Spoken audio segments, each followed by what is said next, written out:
BFM Business, Intégral Placement, le Club Imo.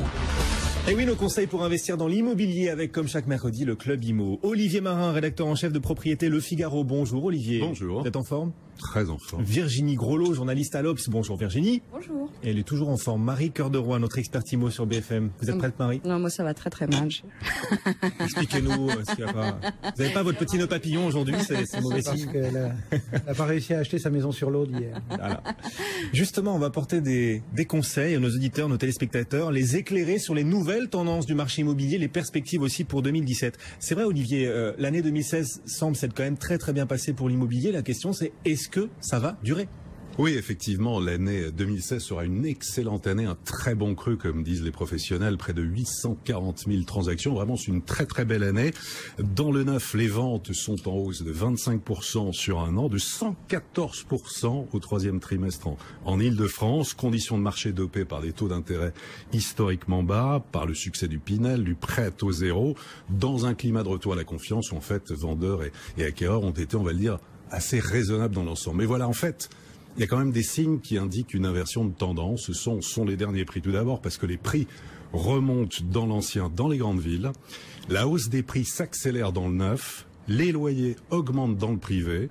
Les taux remontent progressivement et les banques vont prêter moins et plus cher. En fait, ce sont ces signes-là qui indiquent, alors ça ne devrait pas être violent, mais je pense qu'on va en parler pour 2017, qui sera sans doute une moins bonne année, tout ça dans un contexte de climat, d'incertitude économique, électorale et fiscale en 2017. Tout d'abord, les prix qui remontent dans l'ancien. Nous étions hier avec Virginie à la conférence de presse de la FNAIM, qui nous indiquait dans sa note de conjoncture sur le bilan de l'année, tout d'abord les augmentations de prix dans les grandes villes, Paris, Lyon, Marseille, c'est acté. Alors il y a une vraie coupure, une vraie fracture avec des petites villes en région, enfin petites villes entre guillemets, Poitiers, Saint-Étienne, où là vraiment il y a des chutes de prix.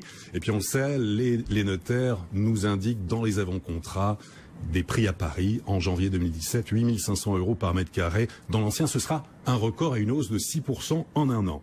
Dans le neuf, la hausse des prix, elle s'accélère assez violemment. Il faut savoir que dans le marché, la FPI nous dit qu'il y a 5% de hausse sur un an. En Île-de-France, plus 3% en région. En Île-de-France, on franchit le cap des 5 000 € par mètre carré. C'est absolument violent. Et tout ça, en fait, avec des coûts de construction qui sont assez élevés et une pénurie de foncier qui font dire aux promoteurs que de toute façon le mouvement va continuer. Et puis on a des loyers dans le privé qui augmentent. Clameur, il y a quelques jours, nous dit que dans les 3/4 des 20 plus grandes villes de France, parmi les plus fortes hausses de prix des loyers, Nice, Le Mans, Rennes, Marseille ou encore Bordeaux, ça ce sont les villes où les propriétaires bailleurs se sont permis les plus fortes hausses de tarifs. Et puis les taux qui remontent progressivement, qui vont continuer à remonter. Tout va mal. Les banques, non mais... C'est pas que tout va mal. Ah, on a un retournement et sur les taux et sur les prix. On a un retournement de tendance. Bah après, après c'est mécanique, hein, c'est de l'économie, hein. C'est-à-dire qu'effectivement on a une forte demande, donc forcément les prix commencent à progresser. C'était logique quelque part que les prix progressent. Pareil, la baisse des taux, elle devait forcément s'arrêter à un moment, donc voilà, on y est. Mais si les taux remontent, est-ce que ça pourrait, si les taux remontent, engendrer quand même une bonne nouvelle, à savoir limiter la hausse des prix qu'on observe cette année? Ça pourrait limiter et puis ménages.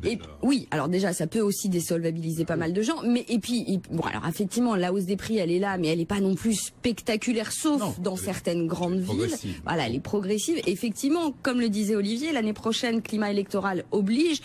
On risque d'avoir une petite baisse des volumes de transactions, et qui dit moins de transactions, c'est encore une fois, c'est le mécanisme économique, hein, c'est moins de transactions, bah donc forcément la hausse des prix qu'on constate aujourd'hui sera sans doute un peu plus faible, voire on sera sur une stabilité des prix. Donc à chaque fois, voilà, faut bien regarder et prendre tous les éléments en compte. Donc ça ne veut pas dire qu'on va avoir un coup de frein spectaculaire l'année prochaine. On va avoir sans doute une petite baisse du volume de transactions par rapport à cette année. Ça paraît assez évident. Même les professionnels du secteur commencent à dire bon voilà, ça va sans doute un tout petit peu baisser l'an prochain. Voilà. C'est important ce qu'on raconte là, hein, pour tous ceux qui souhaitent investir. Est-ce qu'on est dans le bon timing? Est-ce qu'il faut se dépêcher? Que nous réserve 2017, Virginie? Que nous réserve 2017, ça dépendra essentiellement de la hausse des taux des crédits. Parce que tout simplement, quand vous êtes locataire et que vous vous rendez compte dans un certain nombre de villes que pour le prix d'un loyer, vous pouvez devenir propriétaire, forcément, vous quittez le parc locatif, ce qui libère des logements. Et Quand ils sont reloués, effectivement, on peut constater d'ailleurs, puisque l'encadrement ne concerne que les loyers à Paris et les zones tendues pour certaines mesures. Forcément, les locataires deviennent propriétaires, ça engendre de la mobilité, les loyers augmentent un petit peu. Pour l'instant, les proportions, elles sont encore raisonnables. Alors effectivement, chaque ménage qui compte à l'euro près, c'est toujours difficile pour ces ménages-là. Ça, c'est forcément. Maintenant, il y a encore pour l'année prochaine le maintien du dispositif prêt à taux zéro dans le neuf et dans l'ancien. Donc ça quand même, ça solvabilise une partie des ménages, même si c'est sous condition. Il y a pour les investisseurs dans le neuf le maintien du dispositif Pinel, qui, on le sait, les dispositifs d'investissement locatif, on a tendance à un tout petit peu, les promoteurs ont tendance à un tout petit peu augmenter les prix, donc ça compte aussi. Oui. Maintenant, il va falloir voir par rapport aux échéances électorales si ça inquiète ou pas les ménages. Oui. Et ça, on le verra dans les prochaines. Et c'est pour ça qu'il faut d'ores et déjà aussi regarder les programmes des différents candidats à la présidentielle aussi. Alors peut-être pas quand on veut investir pour début 2017, mais pour la suite, pour fin 2017, 2018, etc. Tiens, on va regarder par exemple cette semaine les programmes des deux candidats les plus libéraux, on va dire, à cette présidentielle, Emmanuel Macron et François Fillon. Si l'un d'eux est élu président, qu'est-ce que ça changera pour les investisseurs, Olivier? Oui, tout à fait. Pas mal de choses d'ailleurs, c'est assez intéressant. François Fillon avait répondu aux questions d'Explorimo sur le logement il y a quelques temps. Emmanuel Macron s'est exprimé pendant 1 heure à Orpilab sur le logement, c'était très intéressant. Alors au niveau des différences, alors l'un est plus favorable, on va dire, aux propriétaires bailleurs, c'est François Fillon, qui souhaite abroger la loi Allure et en finir avec la mesure symbolique de l'encadrement des loyers. Il dit que c'est pour lui le paroxysme de la fausse route. De son côté, Emmanuel Macron, alors lui, il considère en fait que l'encadrement des loyers a eu pour effet positif en fait de modérer les prix, d'engendrer plus de transparence, de faire que les annonces même immobilières soient conformes. Donc plus favorable aux locataires. Il reconnaît que certains investisseurs n'ont pas eu les rentabilités escomptées. Alors il dit, il faut évaluer avant de réformer. Sa formule, c'est il faut regarder avant de débrancher. En ce qui concerne toujours les rapports locatifs, alors dans le neuf, Fillon souhaite, comme dans le neuf, Fillon souhaite créer un statut fiscal de bailleur privé. Il veut créer un bail à loyer modéré qui sera le pont entre logement social et le privé avec des dispositions fiscales avantageuses pour le propriétaire bailleur. Et ce bail contiendra des dispositions qui pourraient faciliter une expulsion plus rapide des locataires qui ne paieraient pas leur loyer. Donc là encore, c'est plutôt une politique de la carotte que prône François Fillon vis-à-vis des propriétaires bailleurs. Macron, la carotte plutôt que le bâton. Macron, tout à fait. Il dit qu'il faut prendre en compte les évolutions de la société. On ne peut plus raisonner comme il y a quelques années avec la belle maison, la grande famille et tout ça. Maintenant, il y a des divorces, de la décohabitation, des contrats précaires. Il propose en fait d'instaurer ce qu'il appelle un bail mobilité. Un bail mobilité. Un bail mobilité qui serait... les offres mobilité des opérateurs télécoms, vous savez. Ça durerait 1 an et ce serait réservé aux gens qui sont en CDD, aux intérimaires. En fait, voilà ce bail pour une durée limitée d'1 année pour accéder au logement dans les zones tendues. C'est un vrai enjeu. La plupart des contrats dans l'emploi maintenant sont en CDD, beaucoup plus qu'en CDI. Et pour les CDD, c'est compliqué d'arriver au logement, de trouver un loyer. Donc voilà, il dit un vrai enjeu. Ça permettrait de remettre aussi sur le marché beaucoup de logements qui sont partis du côté d'Airbnb, notamment. Non, mais ce qui est intéressant effectivement dans ce que dit Olivier, c'est que presque philosophiquement, Emmanuel Macron est tout à fait différent de François Fillon. C'est-à-dire que quand on l'écoute, on a le sentiment que pour lui, la propriété immobilière, c'est un frein à la mobilité, alors que vraiment on est sur deux perceptions, deux conceptions du marché complètement différentes. Je dirais presque que c'est quasiment 2 générations, c'est-à-dire que vous avez... Il y en a un qui est locataire, l'autre qui est propriétaire peut-être. Emmanuel Macron est propriétaire ou locataire d'ailleurs? Il a vendu Emmanuel Macron, ou il est en cours de vente en tout cas, d'après ce qui se dit. Mais...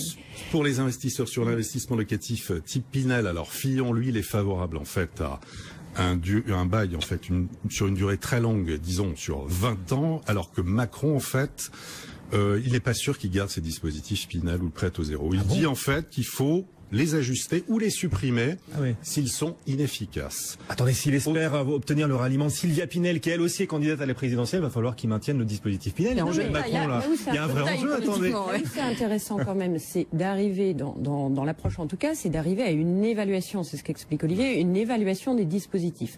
Et il faut dire ces dernières années quand même qu'on a enchaîné les ajustements à chaque projet de loi de finances et projet de loi de finances rectificatif et un décret par-ci et un décret par-là avec des mesures qui étaient temporaires, etc. Ça a créé une instabilité monstre qui a vraiment quand même pénalisé le marché. Il y a quand même des points sur lesquels ils convergent, les deux là, Emmanuel Macron et François Fillon, les deux libéraux de la présidentielle. Alors tous les deux absolument promettent de faire baisser les droits de mutation à titre onéreux, les frais de notaire. Tous les deux veulent régionaliser les politiques du logement et construire là où sont véritablement les besoins. Macron dit ça sert à rien l'objectif des 500 000 logements par an.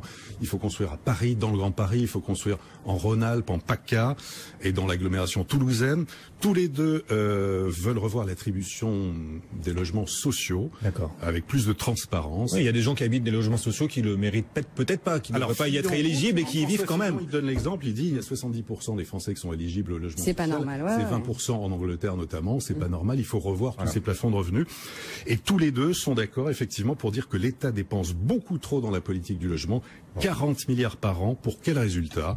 Toujours 3,5 millions de gens mal logés et des prix de l'immobilier qui ont quasiment triplé en 20 ans. Alors vous qui nous écoutez, qui nous regardez, vous êtes peut-être propriétaire. Et justement, on va s'adresser à vous, après avoir justement anticipé un peu ce qui pourrait vous attendre avec la présidentielle à venir, les programmes des différents candidats. On parlera des autres aussi, bien sûr, dans les prochains clubs IMO. Marie, 2/3 des Français sont propriétaires. Qu'est-ce qu'ils peuvent attendre de cette présidentielle, les propriétaires? Est-ce qu'ils commencent à donner de la voix? Est-ce qu'ils revendiquent certaines mesures? Justement, effectivement. Alors on a la principale organisation des propriétaires, l'UNPI, qui donne en ce moment même une conférence de presse pour présenter en fait des mesures d'urgence qui, selon l'UNPI, devraient être prises par le prochain gouvernement dès l'été prochain. Alors c'est une quinzaine de mesures d'urgence pour commencer. Alors je vais vous en citer quelques-unes quand même. On a notamment la suppression de l'encadrement des loyers, une baisse des droits de mutation, des carottes fiscales pour les primo-accédants et pour ceux qui font leur premier investissement locatif. Là, les propriétaires proposent notamment pour ces profils-là une exonération de taxes foncières pendant 5 ans, toujours dans ces mesures d'urgence. Ils sont un peu gourmands, non? Ouais, ils sont un peu gourmands. En fait, surtout, ils sont un peu gourmands. Ils rêvent un peu, là. Voilà, c'est ça. C'est qu'il y a des propositions qui ressemblent beaucoup à celles de François Fillon, mais reboostées version propriétaire. Donc on a effectivement aussi dans ces mesures d'urgence, la fiscalité sur les plus-values de cession. Elle veut ramener l'exonération à partir de 8 ans. Je vous rappelle que François Fillon veut la ramener à 15 ans. Les propriétaires réclament aussi une réduction des délais pour les procédures d'expulsion et puis plus globalement, une simplification administrative générale. Alors concrètement, derrière toutes ces mesures, en fait, les propriétaires, ils veulent quoi? Ils veulent peser dans le débat présidentiel parce qu'ils ont été, ils ont eu en tout cas le sentiment d'avoir été clairement mis de côté pendant tout le mandat de François Hollande. Les propriétaires ont mal vécu ce mandat de François Hollande. Là, ils en tirent un bilan négatif. Virginie, Marie, on peut tirer un bilan négatif pour l'immobilier de ce mandat de François Hollande? Alors, je pense pas qu'il faille tirer un bilan négatif. Il faut pas être aussi tranché, notamment dans la loi Allure. Il y a des dispositions sur les copropriétés, sur l'information. Voilà, sur l'information des acquéreurs. Il y a quand même, on peut pas tout détricoter du jour au lendemain et on supprime pas toute la loi Allure. Par contre, effectivement, ce qui a été mal perçu, c'est l'encadrement des loyers, un sentiment que les locataires étaient encore plus protégés à leur détriment et une hausse de la fiscalité, les impôts locaux, etc., qui a pénalisé les rendements et qui a sans doute freiné les investisseurs. Alors, quand ils demandent autant de niches, on peut se dire, dans ces cas-là, il faut peut-être mener une réflexion un tout petit peu plus globale sur la fiscalité en général. Maintenant, la baisse des dotations de l'État sur les collectivités locales, ce qui impacte les droits de mutation et les impôts locaux, c'est compliqué c'est compliqué de compenser. Donc, quand on entend aussi des promesses, on va tout baisser, notamment chez François Fillon, on demande à voir. Ouais, attention. Et puis, juste un mot, parce que quelque part, effectivement, Virginie a raison, c'est-à-dire que sur le fond, tout n'est pas acheté. Quand on écoute aussi bien les propriétaires que les professionnels du secteur, eux, ce qu'ils regrettent, en fait, c'est plutôt la méthode, la forme. C'est-à-dire qu'ils regrettent, par exemple, de n'avoir jamais rencontré en one-to-one Cécile Duflot quand elle était au ministère du Logement. La ministre du Logement n'a jamais accepté de rencontrer les associations de propriétaires. Visiblement, l'UNPI n'a jamais réussi à s'entretenir avec elle, alors que c'était pile le moment de la loi Allure, de l'encadrement des loyers, etc. Pour eux, les 2/3 des Français sont propriétaires, en plus. Le problème pour eux, en fait, c'était presque relationnel. Et puis, juste d'un mot, je vous rappelle qu'il y a un peu plus d'un an, justement, l'UNPI voulait organiser la première manifestation de son histoire. Alors, elle l'a pas fait, attentat oblige. Manif de propriétaires. Il y avait quand même un climat assez mauvais, de base. Aura-t-on droit à des manifs de propriétaires en 2017, alors? On verra. On verra. On continue de vous éclairer sur ces tendances, ces enjeux à venir pour le marché immobilier, vos investissements dans la suite du Club IMO dans un instant. À tout de suite.